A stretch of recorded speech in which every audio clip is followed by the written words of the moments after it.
亲爱的爱健康家人们，大家早上好！欢迎准时锁定本次腾讯会议直播间，我是今天的主持人孙凯云。此刻，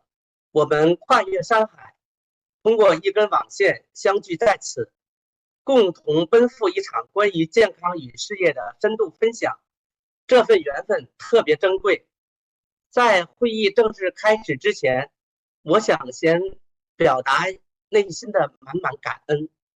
感恩总裁率领同仁，打造了爱健康这份传递大爱与温度的事业平台，让我们既能守护自己和家人的健康，也能实现个人价值。感谢燕之歌系统的5位创始人，深耕不辍，让系统升级为美国注册的燕之歌巴米爱国际大学，为我们的成长持续赋能。感恩我的事业推荐人一家老师的细心引领，更要感谢燕子老师组建的超然行动力团队，让我们在追梦的路上彼此陪伴，携手前行。简单跟大家聊聊我自己，我叫孙凯云，目前坐标中国苏州。80年代末大学毕业后，我有幸进入一家中国500强企业，深耕行政与国际贸易领域22年。公司的培养让我快速成长，但高强度的工作也让我埋下了糖尿病的病根。之后，我远赴新加坡工作5年，专注中国新产品项目开发。第3份工作让我彻底扎根大健康领域，从智能穿戴、智慧养老产业的引领者，到如今投身类脑感知 AI 芯片研发，始终在健康与科技的赛道上前行。而真正改变我生活的是爱健康的产品，它不仅让我20多年来需要7种药物连用控制的糖尿病各项指标逐渐平稳，更攻克了泛发性失本这一顽疾。这份实实在在的健康改变，让我坚定地成为爱健康事业的传递者，也希望把这份美好分享给更多的人。今天我们有幸邀请到重磅分享嘉宾，正是点亮我健康与事业之路的引路人一家老师。一家老师80年代法律专业毕业，凭借不服输的韧劲，90年代毅然下海经商，在国际物流与国际贸易领域深耕20余年，收获了事业的成功与美满家庭。2000年全家移民加拿大后，因关注亚健康结缘营养素，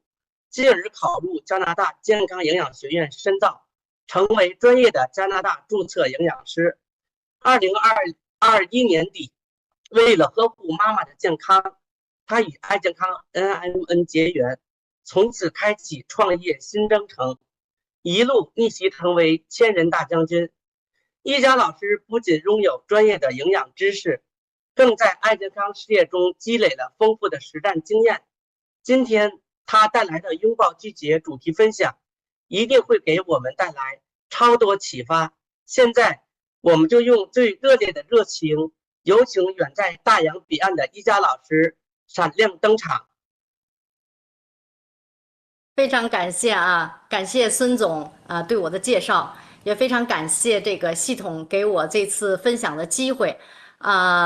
我们请孙总那个稍事休息啊。我呢也先做一下自我介绍我跟孙总是师徒党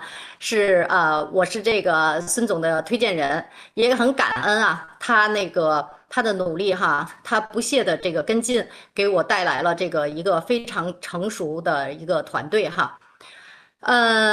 我呢是一家坐标在这个加拿大多伦多，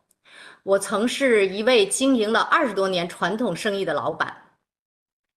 那上个世纪的90年代，因为呢不愿意被困在一成不变的体制内，选择了下海经商。非常幸运的呢，是我踩到了时代的这个趋势也曾呢获得过这个时代带给我的丰厚的红利。然而呢，商海无情，2000年呢，我一次经营上的失误租用的万吨货轮滞留在苏伊士运河上，导致了资金链的断裂，事业呢也瞬间归零。我深刻的体会到什么叫做一次赔光10年利。为了挽救我的这个心血哈，这么多年拼搏的心血，我即便早已经移民了这个加拿大，但是我仍然舍不得离开中国，开始了长达8年的空中飞人的生活。可惜啊，再努力也回天乏力，过去的辉煌难以再现。身心疲惫之下，我在2008年呢决定彻底的回归家庭，定居加拿大，并且暗暗发誓，从此以后啊再也不涉足商海，安心做一个踏踏实实的打工人。但是命运的转折呀，总是在不经意间就悄悄的降临了。2021年的双11，我的姐姐哭着打来电话，说妈妈的血糖高达33，已经昏迷了，住进了 ICU。医院呢让家属做好准备。当时呢疫情还没有结束，我没有办法立刻回国。那种即将失去至亲的这种恐惧啊，和没有办法在床前尽孝的那种无力感，让我崩溃的痛哭。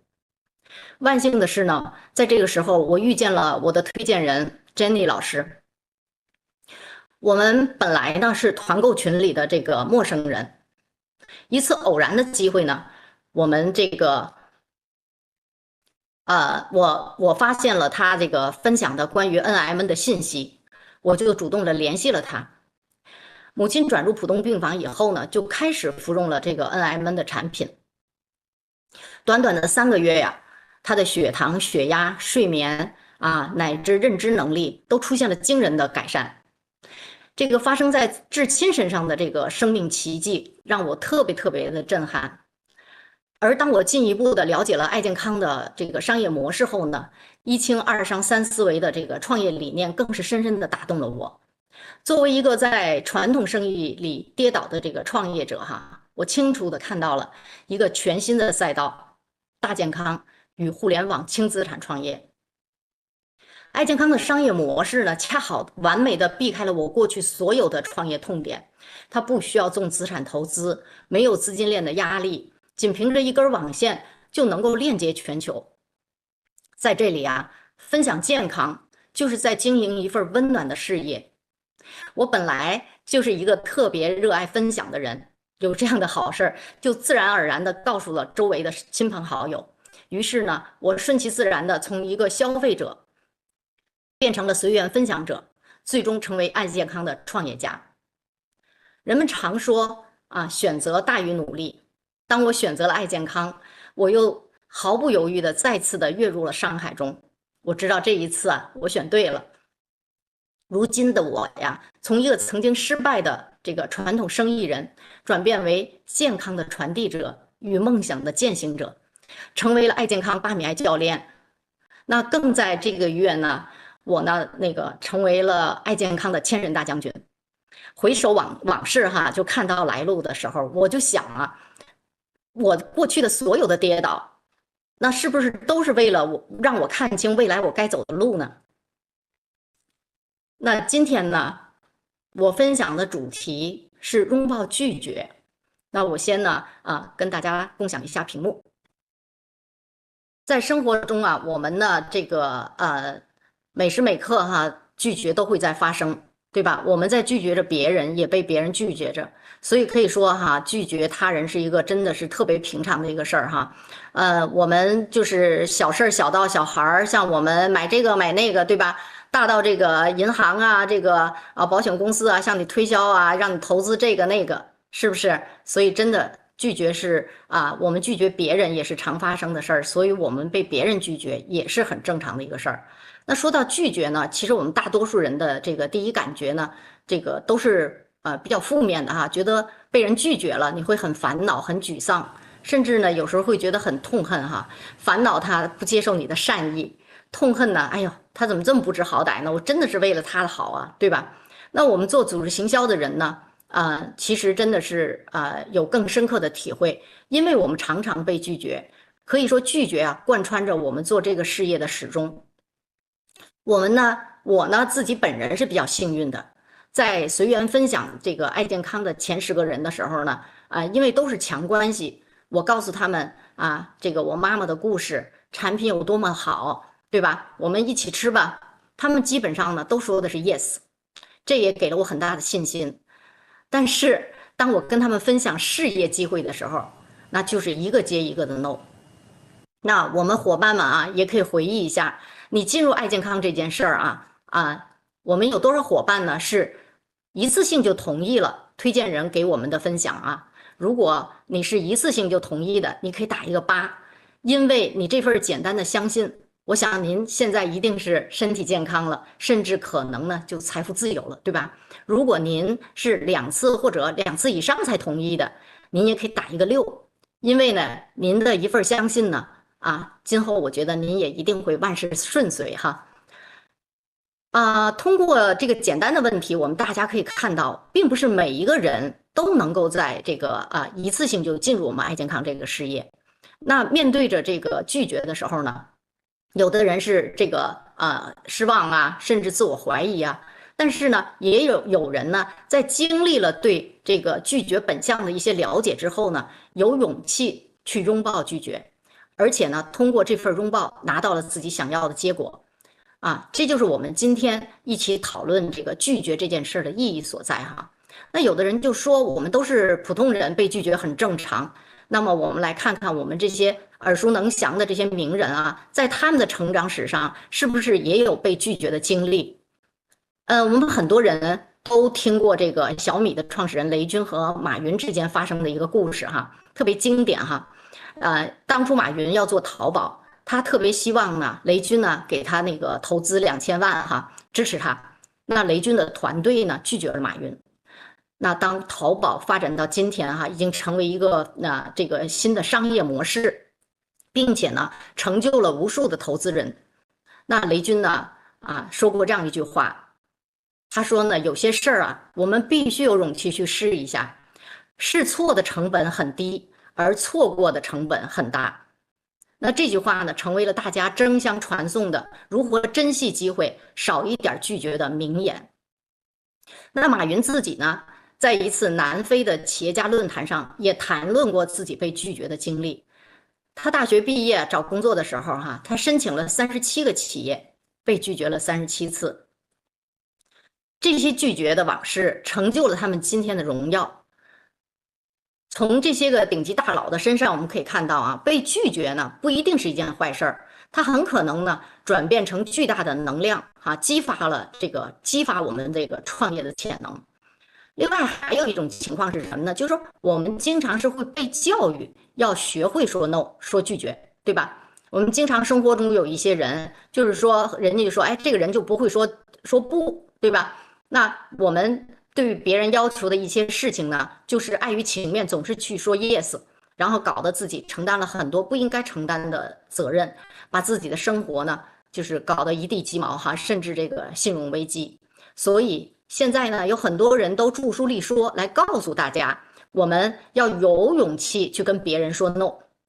那所以有时候呢，我们呢碰到一些人对我们说 no 的时候，他有可能就是读了这些书学会了这些方法。他们是被教育过如何说 no 的人，对吧？他们说这个 no 拒绝，有可能并不是针对针对这个事儿，而是运用了防身术就是先说 no， 保护自己。那么呢，这时候我们就要看看拒绝背后的真相到底是什么。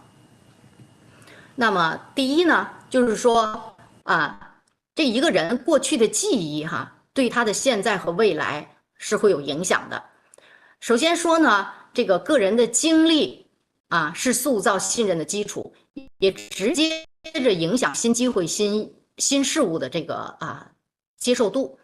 比如说你曾经投资了某个项目，然后你遭受了这个巨大的损失，那么当下你再遇到新的投资机会的时候，就会凭借着这段记忆提醒自己，我一定得仔细的观察，仔细的考察，从而呢就是更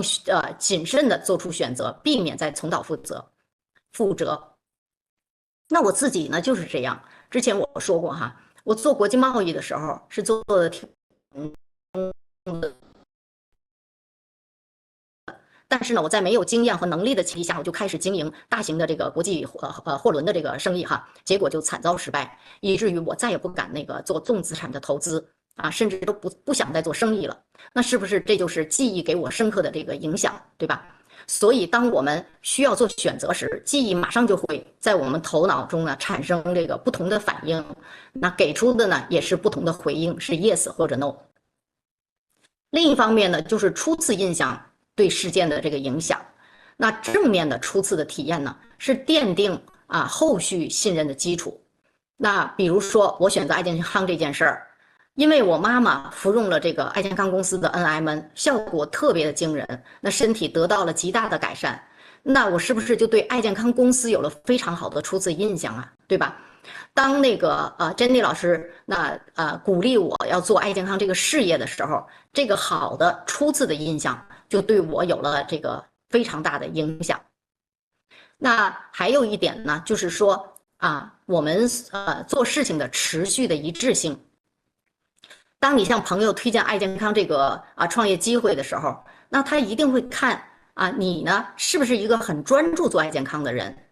如果他看到你今天做这个，明天做那个，他怎么相信你能把爱健康做好呢？对吧？所以说我们过去是怎样一个人，我们今天说的是专业或者不专业的话你在朋友圈里的这个 IP 和你这个个人人设的打造是不是都围绕着这个爱健康？它都直接关系到对方说 yes 或者说 no。另外呢，就是这个所谓的这个经历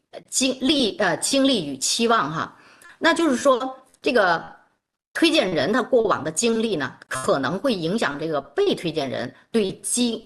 这个新的机会的这个期望，那也影响了这个被推荐人他的这个决策。比如说有人跟我介绍爱健康这件事儿，然后他推崇这个卓玛老师哈，他就说，哎，卓玛老师是一个特别靠谱的人他在做这个做了20多年的传统生意，做得非常的成功。他是一个特别这个讲信用的人。那我听了之后呢，我可能就会觉得，哎，卓玛老师也是做过传统生意的而且呢，你看特别靠谱，又一直都很成功。那他向我推荐爱健康这件事儿的时候，哎，我就觉得可信度比较强，对吧？所以我就加盟了。你看我加盟的理由是不是特别简单呢？所以说我们做过什么，我们过去做过什么，我们的为人处事、工作态度等等，都会形成人们头脑里一个抹不掉的记忆直接就关系到对方说 yes 或 no 这是这个第一个真相。它这个 yes 和 no 呢，是和人有关系的。那我们接下来说这个第二个这个真相呢，实际上是跟我们个人是没有关系的就是说认知的差异对这个拒绝这件事的影响。那我们这个都知道我们这个所处的位置认知的差异文化背景等等，都会影响到我们选择 yes 或 no。我们眼前这个图片是一座高山。我们大家都知道，我们在登山的时候站在不同的位置，我们所看到的风景是不一样的。那投射在认知这个判断也是不同的。我们从山脚下往上爬的这个过程当中，我们会看到不一样的世界。在山脚下，因为视野相对这个受限，没有这个峰峦起伏高低错落，我们眼前大多数是非常平常的景象。那当我们不断的攀岩的时候，每往上走一段，你就会感觉到像揭开了一个新世界的面纱仿佛进入了一个更加生动的一个这个小世界。而当你终于登上山顶的时候，极目的远望，你就会觉得哇，整个世界都是在你的脚下。这个壮阔的景象会让你特别特别的震撼，对吧？你就感觉特别有成就感，而且觉得你之前所有经历都是非常值得的。另外呢，就是说我们即便是在同一个水平线上，那由于我们所处的位置不同，那我们看到的景象也是不同的。我们可能会就是没有办法发现这个真实客观的这个东西的存在我们有一句话叫东边日出西边雨啊，就这一座山，可能由于这个东边和西边或者角度的不同，它会产生不同的景象。那并不是说你看到了下雨，那我们同在一个这个水平线上啊，那你就不相信别人那边有太阳，对吧？所以说一个人所处的位置是什么样的，他的认知如何，决定了他给出的这个 yes 和 no。那和我们这个本身做人没有关系，他拒绝的不是你这个人，而是这个事情本身，对吧？因为他的认知不同，他投射在认知当中的判断也就不同，那就是他也就会给出不同的 yes 或 no。那第二个真相就是它是和认知有关的，跟人没有关系，对吧？那拒绝的第三个真相呢，就是说我们积累的这个经验的不同。那我们因为经历的不同，所以我们积累的经验不同，那对未来的展望也是不同的。如果一个人哈，他一贯的成功，他记忆当中永远是不断的成功，不断的拿到结果。那今天他接触到我们爱健康这个事业的时候呢，他就会觉得，哎，我可以接受这个挑战，我仍然可以成功，因为我成功过呀。这一次我只要努力，我也能够成功。那如果呢，你是一茬一茬的被割韭菜的人，不管你面对什么样的机会，你首先感到的就是一种痛，对吧？你内心的反应就是痛。你说，哎呀，我可不想再经历这样的痛了，对吧？我都走了这么多平台了，我也没拿到结果，还是说 no 吧？他本能的就想逃避，不想面对这个挑战。所以第三个真相就是说，我们经历的不同，积累的不同呢，给出对未来的展望就是不一样的。那这个选择的 yes 和 no 跟我们有关系吗？也是没有关系的是跟他本身的内心的这个成长经历形成的记忆是有关系的。所以我们千万不要因为人家的拒绝就否定自己，觉得是不是我自己不行我能力不行我人脉不行了，对吧？其实跟你没关系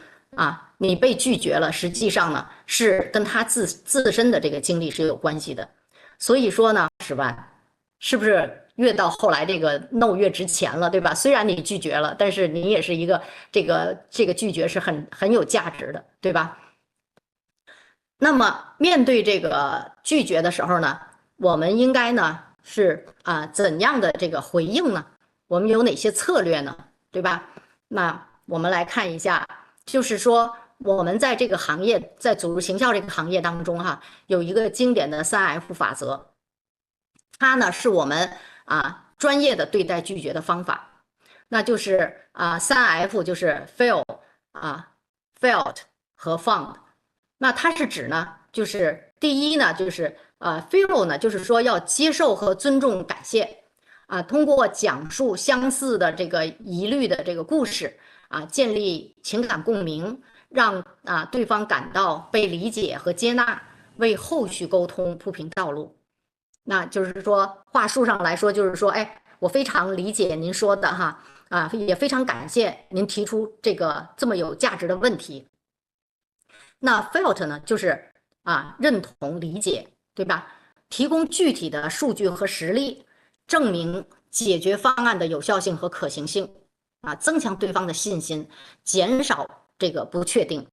那我们可以用的话术就是说，哎呀，我以前也曾经这样想过我的很多伙伴也提出过这样的这个疑虑，也提出过这样的疑虑，也提出过这样的问题，对吧？那第三个呢，就是 found， 它是一个就是fail 的这个完成时，就是我现在的这个感受，对吧？通过我现在的这个感受到我以前感受的这个一个追溯这么一个过程，对吧？那就是说我们可以利用成功的案例，直观的去展示这个成果，增强这个说服力，让抽象的概念呢变得具体，激发对方的这个兴趣和信心。那我们可以用一个例子来把这个3F 原则这个怎样应用来参考一下就是当我们面对一个这个伙伴我们介绍这个爱健康的产品给他的时候，他说 no， 那他拒绝的是什么呢？他说市面上那么多的 NIM， 为什么我就非得用爱健康的呢？对吧？那我们非常就是我们就会说，哎，我非常理解和感谢你提出这个价值的这个有价值的问题哈，就是跟刚才我们这个第一点了哈。那这个问题也是我们很多伙伴这个关心的，它涉及到 NMN 的选择标准哈，探讨清楚了，真的是会能够帮助到很多人。那接着我们表达第二个，那就是说，哎呀，我这个非常的我曾经也是考虑过这个问题，我们很多伙伴是不是也都提出过这个问题？那其实重要的就来到了第三点，就是放的。那我们怎么样去展开呢？就是我们去了解去学习、去研究，然后获得一个事实，然后给出一个结论，对吧？那我们呢，再去跟伙伴们展示这个结论的时候，就一定要带着发问，对，带着问题，对吧？亲爱的，哎，你选择爱健康你选 NMN 的时候，你会注重哪些个因素呢？你觉得什么是最重要的呢？那对方可能就说了那个当然是要确保安全啦，那最好是便宜一点价格比较合理对吧？那一般呢都是讲这两方面的比较多，对吧？那这时候呢，我们的回应就是比较有针对性了，对吧？哎，你说，哎呀，你说的特别的重要，特别专业安全和价格这两件事儿都非常的重要。我们吃进嘴里的东西，首先就得确保这个安全，对吧？那 NMN 未来会像盐一样被我们刚需，我们得长期的服用对吧？那当然呢，我们得有能力买得起所以价格得合理，真的，这个也是特别重要的哈。我们先亮出这样的观点，然后去肯定对方，这个眼光太棒了。思考的角度呢也非常专业。那市场上有这么多的 NMN， 所以呢，我们一定要选择最安全的，那长期服用也没有副作用的这个产品，对吧？其实呢，那个我告诉您这也是我选择爱健康 NMN 的理由。那接着呢，我们就可以显示我们的这个专业能力了我们就讲，哎，爱健康的 NMN， 它的原材料纯度99.8%，对吧？然后呢，我们就可以讲这个把这个我们爱健康 NMN 的这个15大权威证书的这个认证巴拉巴拉给大家讲一下，对吧？那你就可以说了，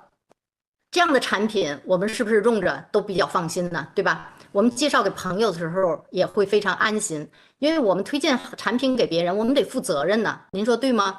对吧？同时你还可以跟他讲，你看，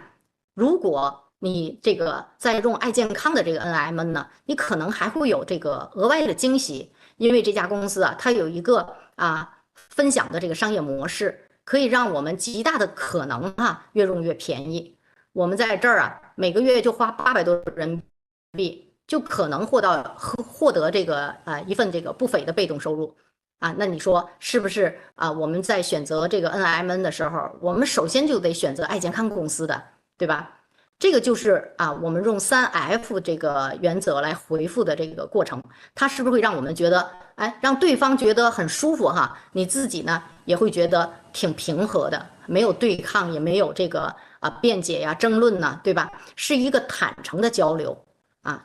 而且呢带着我们的这个专业我们给他讲的，哎，让他觉得这个真是很专业，感觉你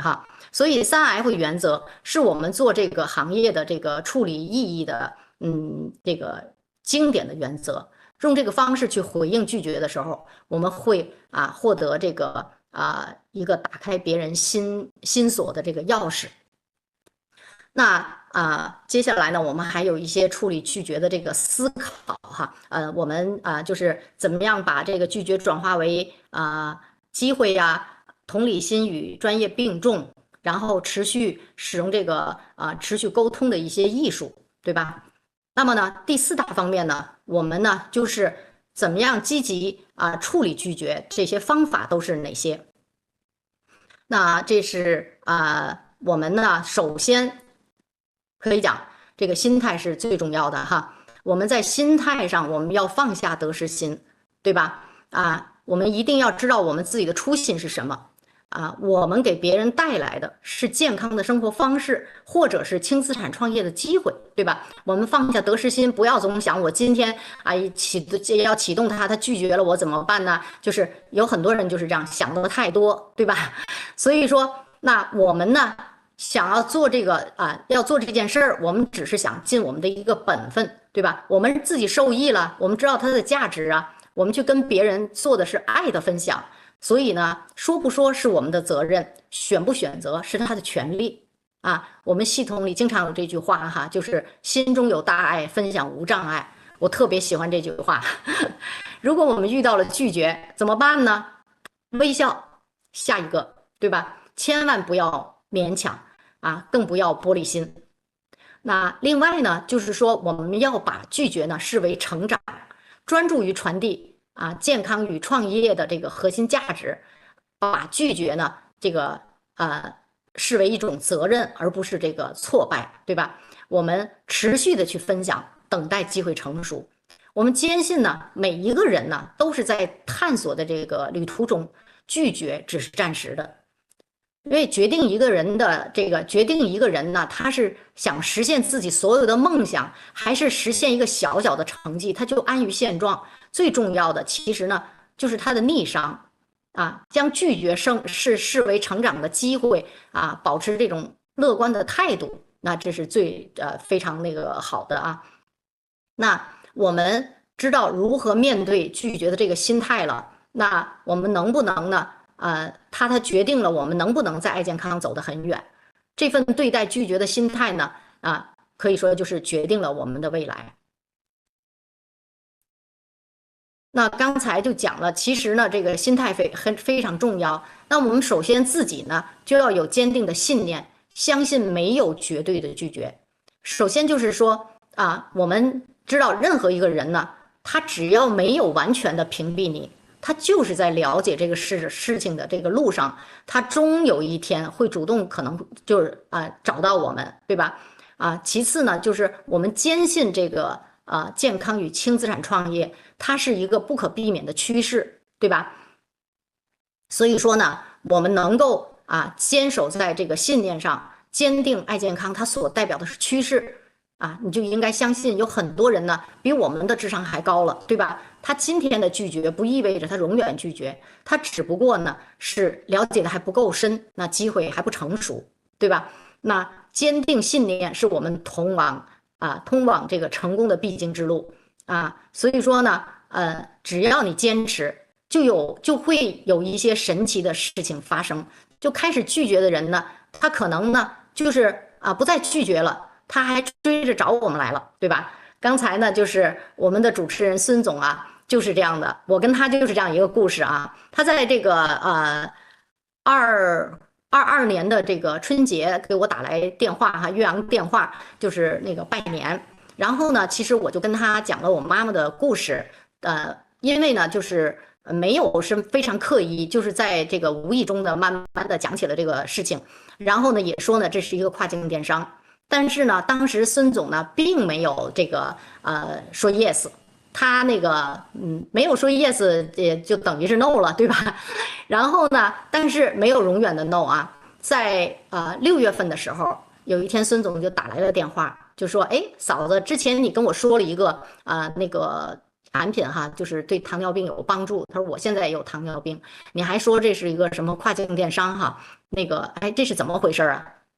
然后他就开始了解了，然后我们通过我通过借力卓玛老师启动了孙总，那开始了他参加了第一次的1310105的 K 计划，所以说呢，我们就是同时我们2个人都完成了这个10个推荐，所以我就觉得就是对这个故事就是跟刚才说的这个，就我觉得是特别特别的贴切，就是他当时的拒绝并不是说永远的拒绝只是说机会还没成熟。对吧？那么呢，接下来我们就讲，我们在这个行动上呢，要持续的跟进，对吧？那当他这个持续的跟进，一般会发生在什么时候呢？就是说他有强烈的愿望了，他来找我们了，对吧？你像他突然身体出问题了，因为当时我跟孙总就提到了，说我妈妈糖尿病，他糖尿病，刚才他介绍了已经20多年了。他就严重了，他就想，也许嫂子说那个东西对我有帮助呢，对吧？所以他就过来找我来了，对吧？那呢，还有呢，第2点就是说，我们这个一直在坚持，好比说发朋友圈分享这个爱健康，分享这个 NMN 的资讯，对吧？有的朋友看到我们一段时间呢，他都是我们在做这件事情，然后呢，而且有了结果，他就觉得你确实在认认真真的做这件事情，那他呢就相信这个事情可能是个好事情，那我也了解了解吧，对吧？另外呢，就是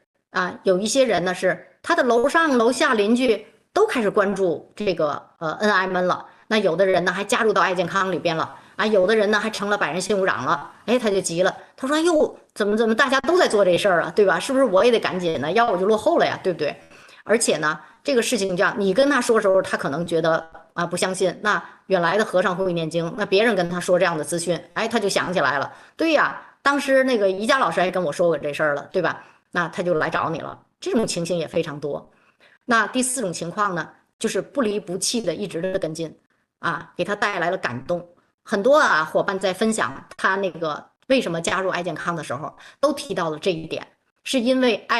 这个推荐人对他不离不弃的一直的跟进感动了他，让他这个加入到爱健康里边来，对吧？所以说你看，真的是没有绝对的拒绝，他们只是在这个了解的路上。那我们大家呢可以看到我们有一些个这个数字都是真的是很震撼的因为就是说，据统计有60%的客户都是在被拒绝了4次之后他才接受的。那关键你是不是做了第5次，对吧？那有92%的销售人员呢，他没有做这个第5次的这个销售就放弃了。所以你要想跟其他人拉开距离，最快的方法就是做大量的推荐。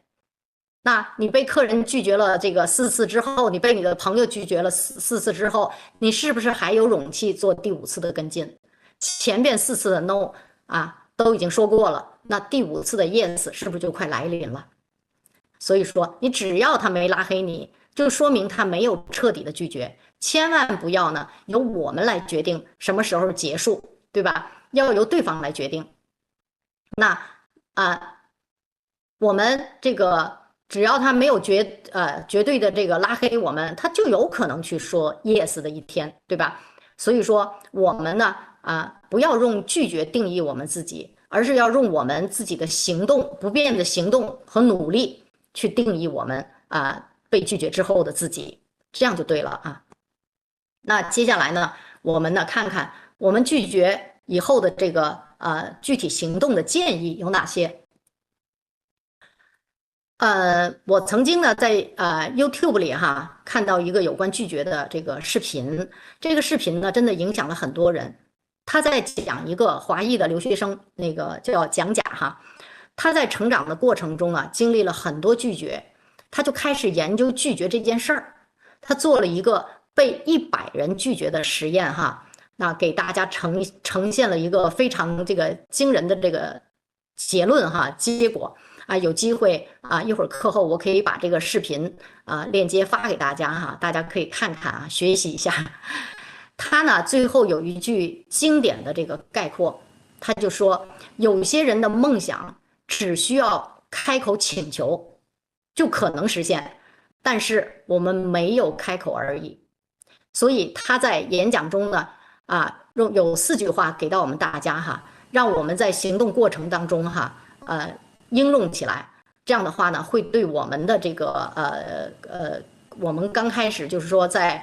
启动伙伴的时候，真的就是少一些拒绝第一个呢，就叫多问一句话。那面对拒绝呢，我们有时候就是多问这一句话说出对方的疑问，展开你的这个诚意与好奇心，促进和开启更深层次的交流，而不是这个自我否定。这句话的什么意思呢？就是说我们被拒绝了，那我马上就会问，亲爱的，你为什么会拒绝这件事儿呢？是不是担心觉得这个这是一个某某销啦是不是担心你做这件事儿，别人会说你在赚那个自己人的钱呢，对吧？就是说你先把这个他的这个疑虑你说出来，你问出来，你多问了这一句话，他本来是很抵触的啊。你问了这句话之后呢，他可能呢就会有一些小内疚了哈呀，我不是这么想的，他有时候就会解释，对吧？他会可能不好意思了，可能呢就想多跟你了解一些，或者呢他当下虽然没有表达什么，但是呢他后续呢就会跟你这个交流的时候，可能就会变得友好一些了也可能会温暖一些，也就是说我们开始产生链接了，这就是我们要多问一句话。那接下来第二个呢，就是我们要多说一句话的转介绍。这个话是什么意思呢？就是说我们是不是在跟朋友说起爱健康的这个产品的时候，他就说，哎，我不需要这个产品，那你就可以多说一句话，哎，你身边有没有注重保养的人呢？有没有需要事业机会的人呢？哎，你看看能不能给我介绍几个这样的朋友行吗？这是多说一句话的转介绍它可以就是说在面对拒绝之后呢，我们可以通过这种问话呢，就是链接到这个对产品或者机会感兴趣的朋友拓展我们的这个人际网络。同时呢，你通过这个呢，也给他这个留下了这个积极主动的这种印象哈，然后他为你这个介绍更多的潜在的客户，对吧？可以提高这个市场影响力哈。那么接着呢，第三个呢，我们要多回一句话。这个多回一句话呢，就是说，当我们被拒绝的时候我们不能说，哎，人家一拒绝我们就蔫了，我们就内心又崩溃了一句话都不想说了情绪非常不好。那么呢，我们有没有可能多回一句话？就是说，如果你现在你说你不需要，对吧？如果你有需要的时候，你一定想着来找我我现在全力以赴的在从事爱健康这件事情，非常需要你的支持和帮助。那最重要的是呢，我相信这个产品非常的好，而且呢，这个机会也非常的好，也许有一天呢，能够帮助到你或者你身边的人。多回这一句话，就为我们未来的合作呢留下了机会，让对方呢感受到我们的诚意和耐心，这一点呢也非常的重要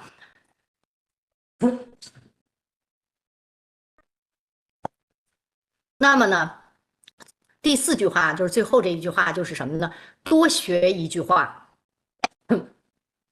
那刚才我们在讲这个被拒绝之后的真相的时候，我们就说了，其实有一个真相呢是跟我们人有关系的，就是说我们不够专业，我们可能讲的不够清楚，人家没听明白，所以当然就说 no 了，对吧？那么我们能不能多学几句这个比较专业的话，让人能够听清楚、听明白？或者呢，我们在这个微信上留言了，多写几句话弥补口头表达的不足，让对方觉得哎我们很专业，哎能够让他感受到我们的诚意，同时呢，让对方更多的了解我们的产品和模式，用细节去增强说服力，减少误会，并且呢，我们呢欢迎他呢这个提出问题和反馈，然后展示出我们乐于解答问题的这种态度，促进进一步的沟通。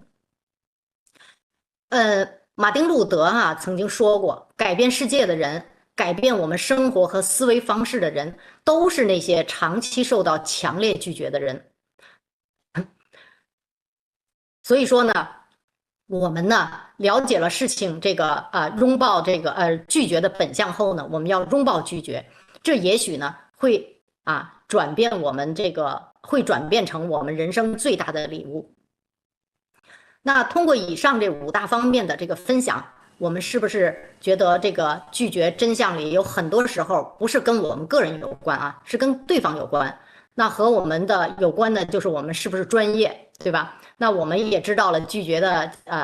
这个是有价值的，对吧？我们也知道怎么样回应了，怎么样用这个3F 原则，对吧？那最后呢，就是我们要拥抱拒绝，感恩这个生命当中的这份礼物。那么呢，我呢就是最后我们有一句话可以送给大家哈，因为当你成功以后，真的是没有人会记得你的失败，只会记得你的成功。就是当你成功讲述你自己这个被拒绝的故事的时候，那些拒绝啊，真的就变得这个很可爱了哈，不再是像当初拒绝那么沮丧了，对吧？关键是你有没有勇气坚持到这个最后的成功。那么我们呢，最后呢，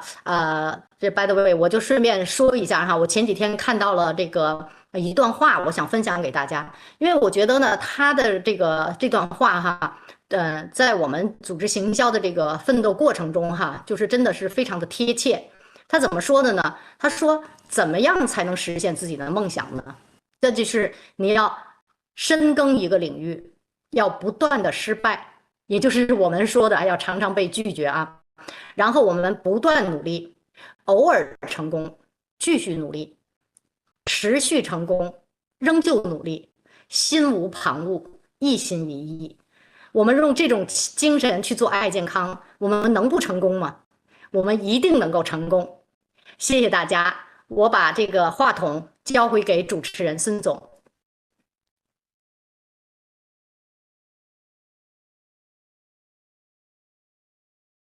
好，感谢一佳老师的倾情分享，拥抱拒绝这一主题，真的是让我们意犹未尽，深受启发。谈到拒绝，在爱健康大家庭里，有太多的人的故事。咱们公司的大将军袁汉老师曾7次拒绝董姐姐的邀请，而我团队的燕子老师，也是我持续跟进6个月之后，才全力加入这个温暖的大家庭。家人们，请记住，那些曾让你感到心痛的拒绝，背后往往藏着最坚定的同行。一旦他们选择爱健康，终将成为团队中力量最爆棚的核心伙伴。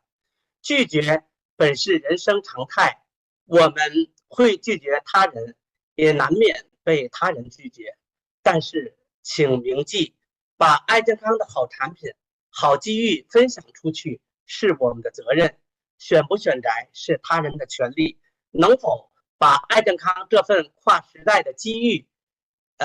是彼此的缘分与造化。非常感谢家人们的全程陪伴。大健康创业是商业，更是善业。我们每一天都在用事业滋养生命，用结果赢得尊重。最后，我借用习主席新年的祝福语，与大家共勉。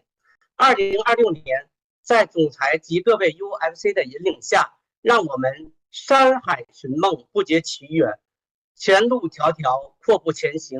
愿我们拿出跃马扬鞭的勇气，激发万马奔腾的活力，保持马不停蹄的干劲，以梦为网，